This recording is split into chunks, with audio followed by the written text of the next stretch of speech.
오늘 이 아침 나눌 하나님의 말씀은 요한복음 11장 23절에서 27절까지 말씀입니다.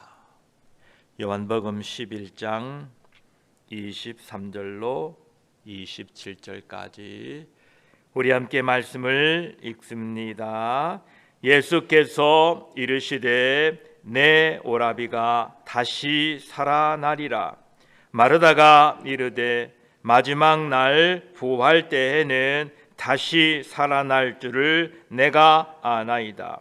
예수께서 이르시되 나는 부활이요 생명이니 나를 믿는 자는 죽어도 살겠고 무릇 살아서 나를 믿는 자는 영원히 죽지 아니하리니 이것을 내가 믿느냐. 이르되 주여 그러하이다. 주는 그리스도시요 세상에 오시는 하나님의 아들이신 줄 내가 믿나이다. 아멘. 기도드리겠습니다. 하나님 아버지 감사합니다. 이 아침에도 저희들을 깨워 주의 전에 불러주시고 예배로 하루를 시작합니다. 어제의 일은 우리가 되돌아갈 수 없는 하루였습니다. 또한 오늘은 우리가 알 수 없는 하루입니다. 그러하기에 우리는 하나님을 의지합니다. 어제의 부끄러운 것들을 그리스도의 보혈로 씻겨주시고 회복하여 주시옵소서. 오늘의 알 수 없는 두려움을 주님이 함께 하셔서 담대하게 주님과 이 하루 살아가도록 도와주시옵소서. 오늘도 말씀을 나눌 때에 성령 하나님께서 함께하여 주시옵소서. 우리 구주 예수 그리스도의 이름으로 기도드립니다. 아멘. 11장 23절에 예수께서 이르시되 내 오라비가 다시 살리라 말씀하십니다. 이 말씀은 예수님께서 베다니에 가까이 이르시어 처음으로 하신 말씀입니다. 이사야 61장 3절에 무릇 시온에서 슬퍼하는 자에게 화관을 주어 그 죄를 대신하며 기쁨의 기름으로 그 슬픔을 대신하며 찬송의 옷으로 그 근심을 대신하시고 이와 같은 하나님의 은혜를 주시고자 예수님께서 마르다와 마리아를 찾아오신 것입니다. 예수님께서는 마르다에게 내 오라비가 다시 살아나리라 라고만 말씀하셨는데 언제 어떻게 그렇게 되리라고는 말씀하시지 않고 그저 광범위하게 일반적인 약속을 해주셨습니다. 예수님께서는 그의 백성들의 마음에 그의 은혜를 점진적으로 드러내시는 방법을 사용하십니다. 예수님은 우리들에게 소망을 불러일으키시고 또 믿음을 강화시켜 주시지만 여전히 우리 마음에는 괴로움이 그리고 고통이 남아 있습니다. 하나님의 큰 은혜에 빛을 비춰주시는데 우리에게 서서히 비춰주십니다. 그래서 우리의 믿음이 훈련되고 예수 그리스도를 점점 더 알아가게 됨을 통하여 하나님의 큰 사랑을 깨닫게 됩니다. 하나님의 은혜가 단번에 해결되지는 않는 경우를 많이 봅니다. 그러나 분명한 사실은 하나님의 은혜는 우리를 위로하고 우리를 치료하기에 충분합니다. 믿음을 가지시고 신뢰하시고 하나님의 은혜를 누리고 살아가시기를 축복합니다. 내 오라비가 다시 살아나리라 라고 주님께서 말씀하실 때에 24절에 마르다가 이르되 마지막 날 부활 때에는 다시 살아날 줄을 내가 아나이다, 이렇게 대답합니다.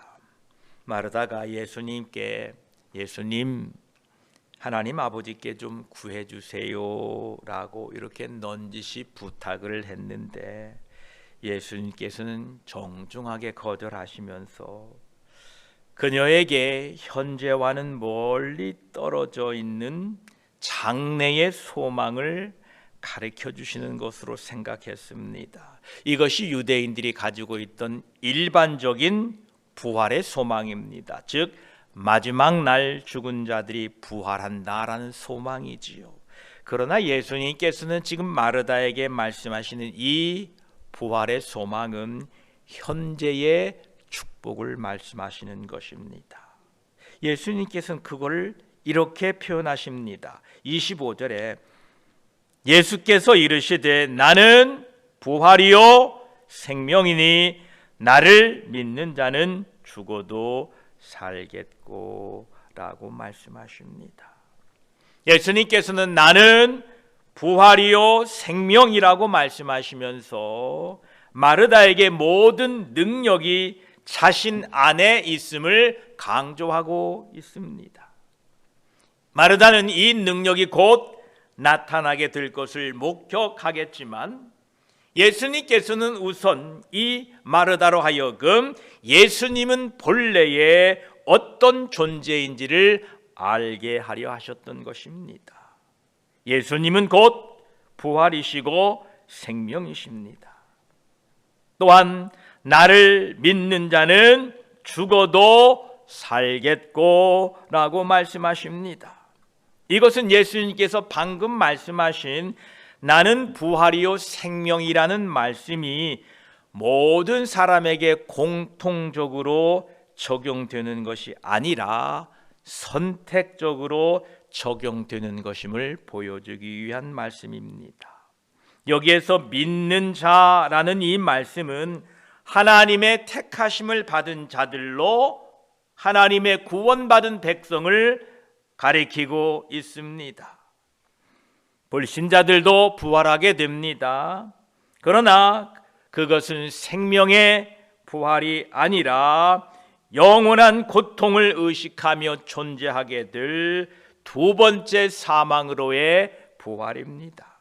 이것에 관하여는 다니엘 12장 2절에 이렇게 말씀하십니다.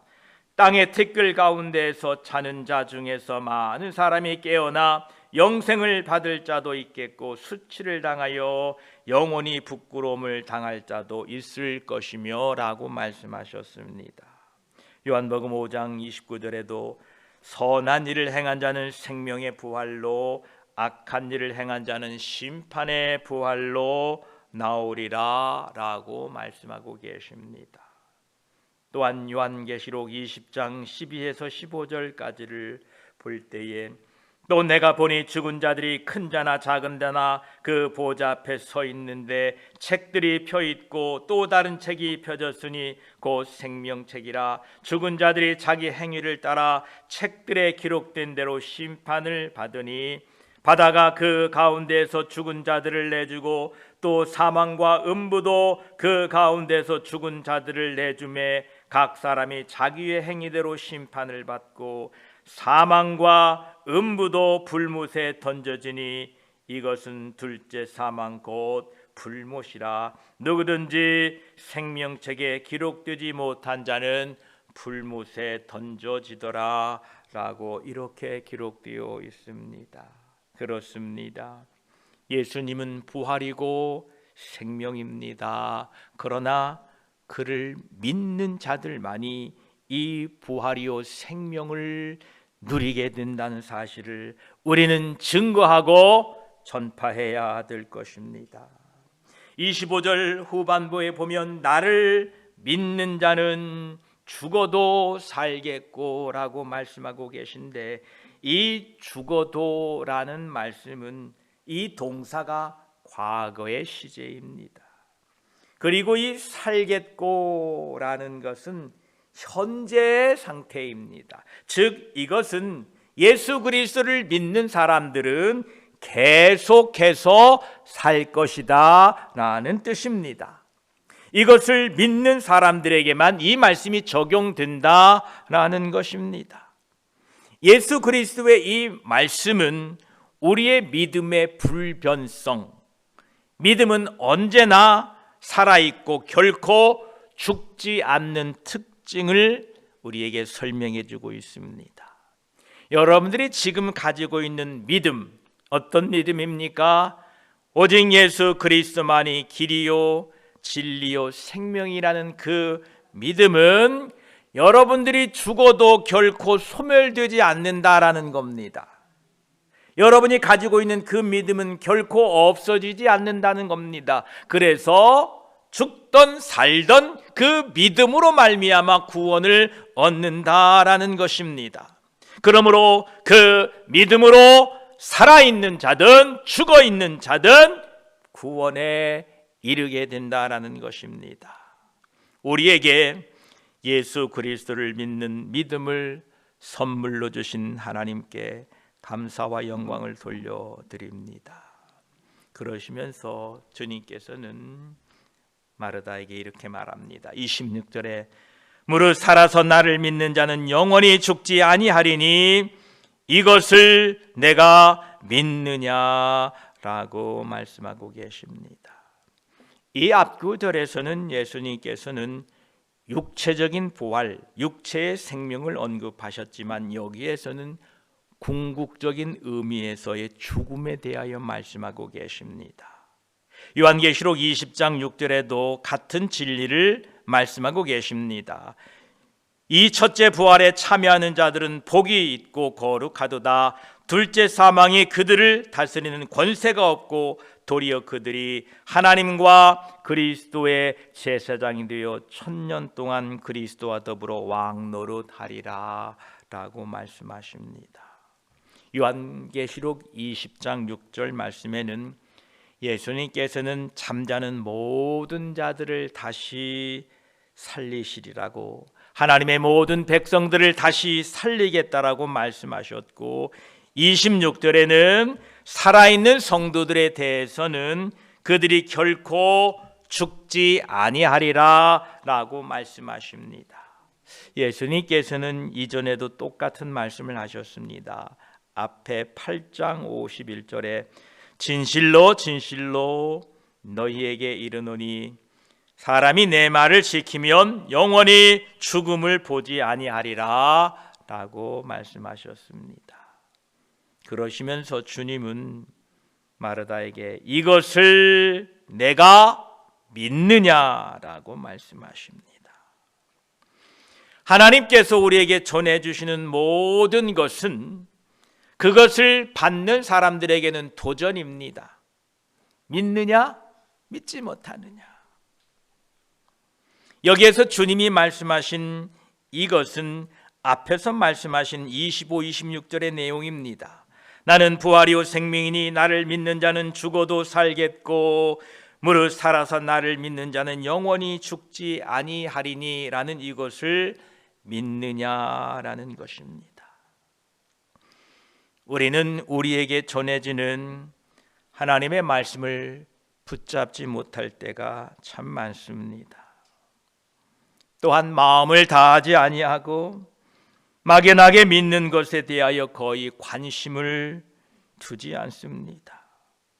그러나 우리가 붙잡아야 하는 것은 12해를 혈루증으로 앓아온 여자가 간절한 마음으로 예수님의 옷자락만을 붙잡기라도 하면 자신의 병이 나을 것이라는 소망을 가지고 예수님 겉옷가를 만졌듯이 간절한 마음으로 하나님의 말씀을 붙들면 자신의 지금의 문제가 해결되고 회복될 것을 믿음을 가지고 붙잡게 될 때에 오늘 또 기적의 역사를 여러분들이 체험하게 될 것입니다. 이런 기적을 오늘 또 체험하는 하루 되시기를 축복합니다. 예수님께서 마르다에게 내가 믿느냐라고 물었을 때에 마르다는 27절에 이렇게 대답합니다. 이르되 주여 그러하이다. 주는 그리스도시요 세상에 오시는 하나님의 아들이신 줄을 내가 믿나이다. 아멘. 26절 마지막 부분에 내가 이것을 믿느냐라고 말씀할 때에 예수님의 질문에 대한 마리아의 대답입니다. 주여 그러하이다. 주는 그리스도시요 세상에 오시는 하나님의 아들이신 줄을 내가 믿나이다. 마르다의 고백은 예수님께서는 그리스도 즉 메시아이시며 하나님의 아들이심을 인격적으로 확신하며 고백하고 있습니다. 마르다는 예수님께서 하나님의 약속하신 메시아이기 때문에 부활과 생명을 주실 수 있다는 그 확신, 하나님이신 것을 확신하고 믿었다라는 것입니다. 오늘 또 예수님께서는 우리에게 이렇게 물으십니다. 이것을 내가 믿느냐? 내가 부활이고 생명인 것을 믿느냐라고 우리에게 질문하고 계십니다. 귀신 들린 아들을 고쳐주실 것을 간청했던 아버지가 무언가 할 수 있으면 좀 해주십시오 라고 부탁을 하지요. 그러자 믿는 자에게는 능치 못할 일이 없다라고 말씀하실 때에 이 아버지가 이렇게 이야기를 합니다. 마가복음 9장 24절에 곧 그 아이의 아버지가 소리를 질러 이르되 내가 믿나이다. 나의 믿음 없는 것을 도와주소서 이렇게 고백하고 있습니다. 오늘 또 주님이 우리에게 이것을 내가 믿느냐라고 물으실 때에 주여 나의 믿음 없음을 도와주소서 내가 믿나이다 라고 고백하는 저와 여러분이 되시기를 축복합니다. 그래서 오늘 또 더욱 큰 믿음으로 승리하는 삶이 되시기를 축복합니다. 기도드리겠습니다. 하나님 아버지 감사합니다. 예수님께서는 마르다에게 내 오라비가 다시 살리라 라고 말씀해 주셨습니다. 그런데 언제 어떻게 살게 될지는 정확하게 말씀하시지 않습니다. 주님께서 우리에게 소망을 주시고 위로를 주시지만 때로는 여전히 우리 마음에는 무거운 짐이 남겨져 있습니다. 그럼에도 불구하고 우리는 하나님은 여전히 우리의 기도에 응답하시고 우리에게 우리의 간구를 하나님의 때에 하나님의 방법으로 이루어 주실 것을 믿고 나아갑니다. 감사합니다. 예수님께서는 우리에게 이렇게 자신을 나타내셨습니다. 나는 부활이다. 나는 생명이다. 나를 믿는 자는 죽어도 살겠고 살아서 나를 믿는 자는 영원히 죽지 않겠다라고 말씀했습니다. 우리의 믿음은 결코 변하지 않습니다. 내가 믿는 이 믿음, 주는 그리스도시요 살아계신 하나님의 아들이시라는 이 믿음으로 말미암아 우리가 죽든지 살든지 우리는 구원받게 될 것입니다. 우리에게 이 믿음을 주신 하나님께 감사와 영광을 돌려드립니다. 마르다의 고백이 오늘 우리의 고백이 되기를 원합니다. 그러하이다. 저는 그리스도시요 세상에 오시는 하나님의 아들이신 줄을 내가 믿나이다. 하나님의 말씀이 들려질 때에 때로는 우리는 그 말씀을 붙잡지 못하고 때로는 막연하게 믿는 것 때문에 그 말씀에 관심을 두지 않고 살아갈 때가 많이 있습니다. 하나님, 12회 혈루증을 앓았던 여인이 간절한 마음으로 주님의 옷자락만 만져도 자신이 나을 거라는 믿음을 가지고 주님의 옷가를 만졌을 때에 기적을 경험했던 것처럼 오늘도 성령께서 들려주시는 하나님의 말씀을 붙잡고 이 말씀 붙들면 내가 살 것이다. 왜냐하면 주는 부활이요 생명이기 때문에 내가 다시 살아나고 내가 소생케 될 것이라는 믿음을 가지고 말씀을 붙잡는 자마다 오늘도 기적의 역사, 하나님의 능력의 역사가 일어나는 하루 되게 하여 주시어서 나를 치유하시고 회복하신 예수 그리스도를 간증하고 사는 오늘 하루 되게 하여 주시옵소서. 감사드립니다. 오늘 한 날도 우리 주님과 함께 동행하며 주님의 뜻을 묻고 살아가는 복된 하루 되게 하여 주시옵소서. 감사드리며 우리 구주 예수 그리스도의 이름으로 기도드립니다. 아멘.